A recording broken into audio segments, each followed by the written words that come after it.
வணக்கம். ஸ்ரீ காளியம்மன் சொன்னும் ஸ்ரீ காளியம்மனை கூட நான் உங்களை அன்பு காட்சிக்கிறோம். நம்ம இன்னைக்கு பார்க்கும்போது பாத்தீங்கன்னா மீனராசிக்காரங்களுக்கு குரு பகவானுடைய அதிசார பேச்சுகள் சோதனைகள் பல காத்திருக்கு. இந்த காலகட்டத்தில் சோதனைகள் பல காத்திருக்கும், பல சவால்களையும் நீங்க எதிர்கொள்ள வேண்டியது அவசியம். மீனராசிக்காரங்களுக்கு இந்த குருவுடைய அதிசாரம் மற்றும் வக்ர பேச்சுல எண்ணிலடங்க சவால்களும் சோதனைகளும் இருக்குங்க. இது நம்ம முழுசமா பாக்குறதுக்கு முன்னாடி நம்ம சேனல் நீங்க எதுவும் சப்ஸ்கிரைப் பண்ணாம வீடியோஸ் பார்த்துட்டு இருக்கீங்கன்னா தயவு செஞ்சு சப்ஸ்கிரைப் பண்ணிட்டு வீடியோ கண்டிப்பா பண்ணுங்க. உங்களுடைய விலை மதிப்பு இல்லாத அந்த பொண்ணான சப்ஸ்கிரைப் பண்ணி எனக்கு கிளிக் பண்ணி கொடுத்துட்டு நம்ம வீடியோக்கு ஒரு லைக் பண்ணிட்டு அப்படியே நம்ம சேனல் ஃப்ரெண்ட்ஸ் கூடயும் உறவினர் கூட அப்படியே இந்த வீடியோ ஷேர் பண்ணிக்கோங்க.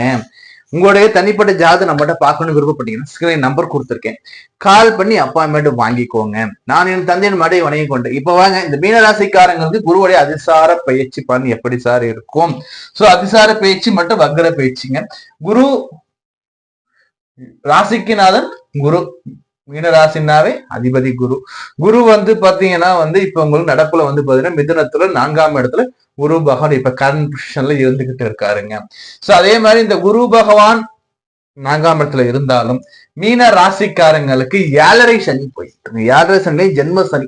7.5 சனி ஜென்ம சனி என்ன சார் பண்ணா, கணவன் மனைவில புரிதல் இருக்காது. First point. ரெண்டாவது வேலையில ஒரு அண்டர்ஸ்டாண்டிங் இருக்காது. சக ஊழியர் கூடவும் மேனேஜர்கள் கூடவும் அல்லது உயர் அதிகாரிகள் மூலம் எப்பவுமே ஒரு தள்ளுமுள்ளுக்கள் இருக்கும். அதாவது ஒரு சண்டை சச்சரவுகள் கண்டிப்பா இருக்கும், புரிதல் இருக்காது. நீங்க என்னதான் நீங்க விழுந்து வேலை செஞ்சாலும் கூட உங்கள் மேலதிகாரி உங்களை ஒரு குறை சொல்லுவாங்க. டாமினேஷன்கள் கண்டிப்பாக இருக்கக்கூடிய காலமாகத்தான் இருக்கு. ஏன்னா வேலையில ஒரு அழுத்தம், வேலையை நினைச்சு நீங்க மனசு கஷ்டப்படணும், அந்த அளவுக்கு வேலையில ஏதோ ஒரு சுச்சுவேஷன் போய்கிட்டே இருக்கும். வேலையில ஒர்க்லோட் எல்லாம் ஹெவியா இருக்கும்.